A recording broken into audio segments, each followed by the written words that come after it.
Welcome to ARPA International Film Festival. I'm Maral Kazazian, and I'm the director of the film festival.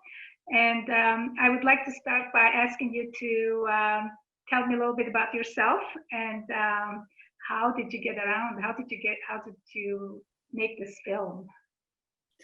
Uh, hi, this process started a long time ago. It started when I was actually still studying at the Academy of Dramatic Arts in Zagreb.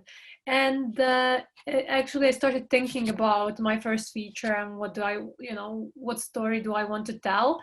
And I met in school, I met the actress Tihana Lazovic, who's playing Alexia, and I thought that she would be, that she's one of the actresses of my generation who are really great, and that I want to do a character revolving around her.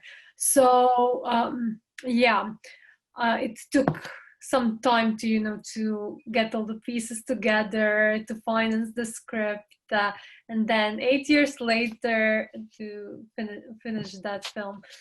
It was like quite a long process, but overall it was a positive experience. It's been a good journey for you. I see you've been over 50 festivals and 20 wins. I mean, this is really a record. Congratulations. I think that says a lot about your film.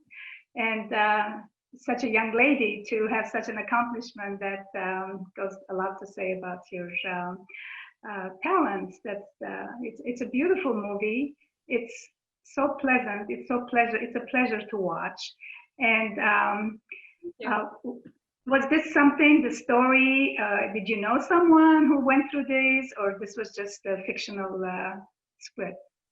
Well, I mean, scripts are, part of imagination, and of course there are things, around you that inspire. I know, like on the set we had my costume designer Susanna made shirts that we are all Aleksis, because everybody could just relate to her and say, oh, I had a period of my life when I just did this, or I didn't know what to do, or I had this all crazy affairs, or I don't know. So I know a lot of people who have a piece of that, or just a moment in their life that they're living something similar, and the whole thing, like the place where we shot, it's something that's really close to me. It's a small town called Orebić on the peninsula of Pelješac, that's near Dubrovnik, and my grandma and grandpa, my dad's side, had a house there, and I used to spend my summers there. So that whole location was something that was close to me, and that I didn't see on any not practically on any other movie. No movie was shot there before ALEKSI. And so I kind of set up my film there, and that was partially something that was close to me. And then just like having a girl that age who's, I don't know, just trying to find her place under the sun, trying to find what she wants to do, and having a part of her life that's where things aren't going her way, when she doesn't know what to do, when she's just like she's all her life choices are really random. And that's something that's I believe that a lot of girls in Europe, all over the world, can relate to this generation. So it was something that's close to me as well. Yeah, it's, I belong to your parents' generation, but I can tell you that during the time when I was growing up, I had a lot of friends who had the same type of lifestyle as well. So I don't think it's anything different. It's just that when you look at it as a parent, I'm sure we all have certain expectations from our children, and as you know, in your character, in this Alexi, it's she's daddy's little girl, and she's the princess, and he loves her dearly, but the mother has a little bit of a different look at it. It's like, why aren't you following your parents' profession, parents' vineyard, and why don't you? And then when she asks her to do something, to go give a tour, and of course she gives the F word, it's like, I have better things to do. I'm going to a concert tonight. It's like, what was, what was your take on that? It's like, did you purposely do that, or? Well, yeah. I mean, a lot of people of my parent generation and even older, when they saw the movie, they thought that she is terrible, that she's just so, ungrateful and spoiled. And that's true, because in Croatia at this time, there 49%, almost 50% of people who graduate, and people in their 20s who don't have a job. They are just emigrating, going to Ireland, mostly Canada. And sometimes when you do have an opportunity to work, and not just to work, to be your own boss, to have your own winery in a place that's so beautiful, like they're thinking, why is this not good enough? Like it's insulting to them who worked their whole lives to build that somebody who just got that for granted says, no. So from their perspective, it's quite an ungrateful and foolish thing to do. And even her father, there's one scene when he's telling her, we also went abroad, we worked abroad, but can't, just go abroad and think that everything will fall in your lap. We're offering, like, this whole thing, it's because this whole winery in the house has fallen into, your arms. You didn't deserve it. You didn't work for that. And he said, do you think that in some other country, people are just waiting for you to come, and they're just, that everything will be wonderful, and that you won't be like, that you won't need to work hard? So they have a bit of, let's say, wisdom, and knowing that it just doesn't work out for most of the people. They're just like little slaves in this capitalistic world. And yeah, it just doesn't work out. And they're trying to coach her, especially mom, but both mom and dad, they just have different approach. Mom is trying to force her, while dad is trying to let her be and come to the same conclusion. So there's just like different approach, but they come from the place that's understandable. And it just, depends how much of life experience one has, and like that depends if they're going to be able to relate to Alexi or to the parents. Yeah, it appears like this is like a universal theme, lately, because I've seen several films in the same thing, where, I don't know if you saw the movie Hive. It's the parents are, into the business of the bees, raising bees, and the daughter is, it's like not interested at all. And it reminds me of your film a lot. I just watched that a couple of days ago. So I said, there's a lot of similarities. It's sort of like,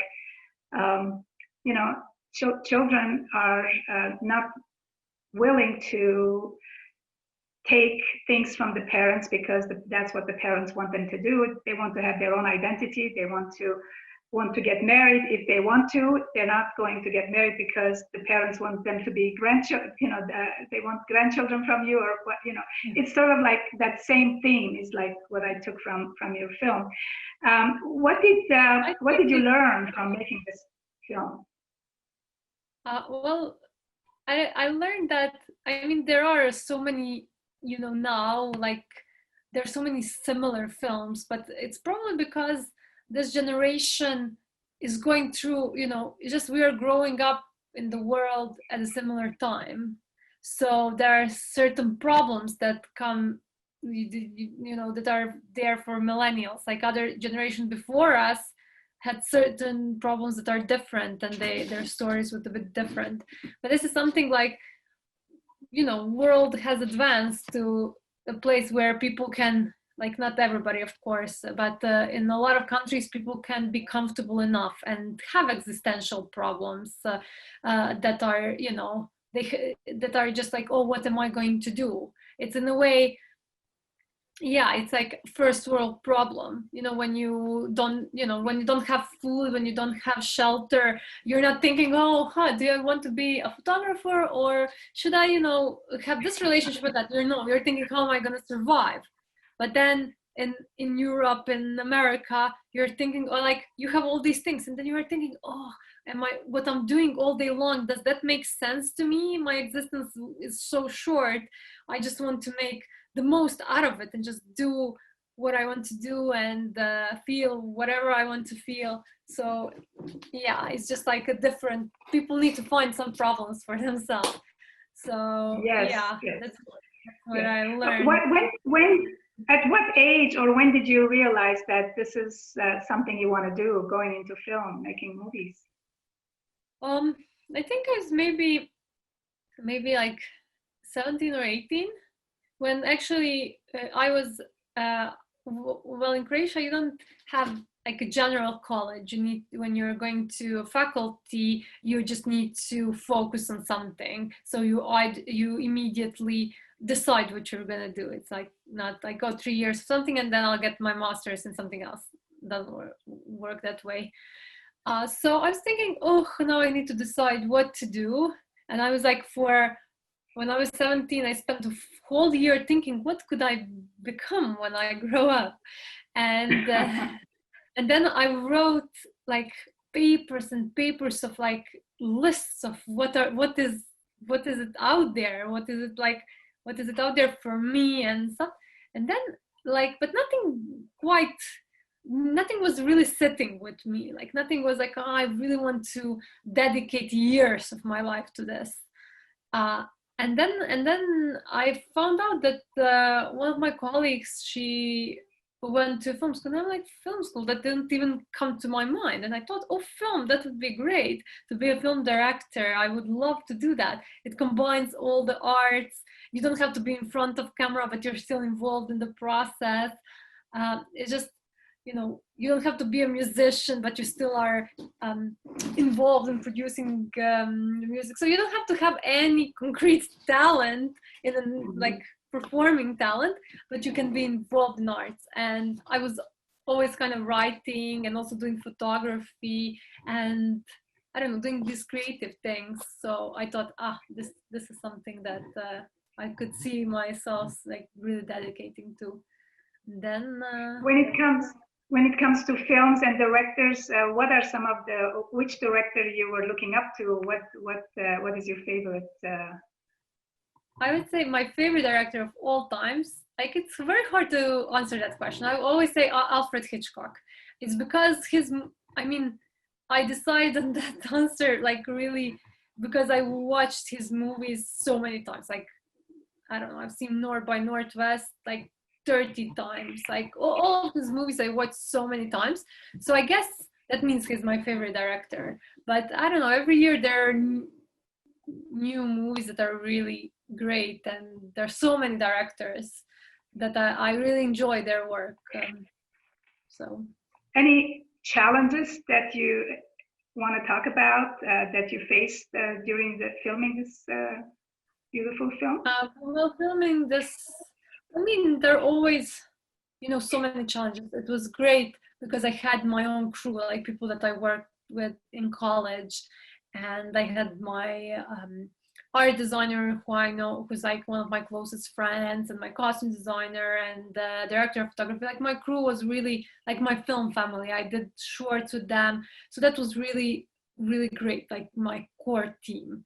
But then, you know, there are a lot of challenges with timing of and putting the finances together. You know, in Croatia, when we got finally funding, because everything is state funding for Croatian films, so when we finally got funding, then the government fell through, like they couldn't form a government, so then like new election had to happen, so we couldn't access the money, and that like delayed us for a full year. So that was one of like, you know, and then people are also, oh, actresses, I'm growing old for this role, and then people are, you know, they're like, when shooting is being pushed, they're also like, you know, that was a debut feature for all of the people that I told you about, like my costume designer, my art designer, my director of photography. This was like a debut feature for all of us. So we were thinking, you know, like we can't wait to do it, like finally do it. Like why do we need to wait again? So we just got, after we got financing, we shot like maybe like 2.5 years after. So it was quite a wait. We just thought, oh, we're shooting next year, but it ended up being way longer. How difficult was it to find Alexi? Well, I went with Tihana. She went with me to the same university, so I knew, like, I knew her from school. And then I thought, I mean, she's really amazing for this role, and the role is a bit tailored for her. It's like I took a lot of, you know, something that's just like hers, I took for the character. And then but then at one point, because the shooting got postponed, she was already attached to this Italian project, Sembra mio figlio, and she couldn't do the shoot. And then producers like, oh, we're gonna just lose all of other cast. We just need also for their company, we need to shoot this now. We can't wait half a year for Tihana to play Alex. And then I was like, and they told me, oh, is she the only actress in the whole region who could play this role? And I thought, okay, maybe she's not the only actress. It always seemed like she's not the only actress. There are like hundreds of actresses like in Croatia, Slovenia, Serbia, Bosnia. Like she couldn't be the only one. And then I went searching for her, like I did for 1 month. I was traveling around and just meeting with every single actress who seemed, you know, the same age and remotely good for the part. And I couldn't, like, nobody fit in. And even Goran Markovic, who is playing Goran, also that role was tailored kind of for him as well. He helped me, like, for some part of the process to do some, you know, just to check their chemistry. But it's really didn't click with me. And I'm like, after that month, I was like, I can't find new Alexia. I can't find her. None of these girls are that character. There are some good actresses, but they're not it. So, and then they pushed for another half a year to accommodate her schedule. So yeah, it was quite a process. Anything else you want to tell us about the film, or anything that I missed to ask you? I don't know. I think I don't know. It's I mean, I want to say thank you to Art of Film Festival for inviting Alexi, and I hope that a lot of people see the movie and that people enjoy it, and that's actually my biggest wish. I'm so happy that movie is going around. Like we've been around like now 63 festivals, and it's even like movie came out in 2018. It's I didn't think it would have such a long life, but it seemed like it's even more appreciated now. Like as time goes by, I see people really, you know, even people who watched it like 2 years ago, watching it now on TV or somewhere or some other platform, telling me, you know, I saw this film and it seems even better as the time goes by. And I'm really happy for that. And that's, yeah, that our little project is traveling around. That's all I wanted actually for the film. Well, we wish you best of success. I'm sure you have a fantastic career ahead of you, and hopefully you will make more films, and we'll be looking forward to screening your future films at the ARPA International Film Festival. Yeah. I hope so. That would be wonderful. So thank you so much for taking time from your busy schedule to meet me tonight, and we'll see you at the theaters from November 12th to the 20th. And it's going to be a wonderful screening. We're going to have films from 20 different countries, 69 different films, different genres. And of course, your film is a nominated film. And I wish you best of luck. Yeah, I hope people like it. And thank you so much for championing the film and screening it. It really means a lot to me, like whenever film, it's screened. And thank you for doing this Q&A. And hi to You're very welcome. You're welcome. Okay. Bye-bye. Have a nice evening. You too. Bye.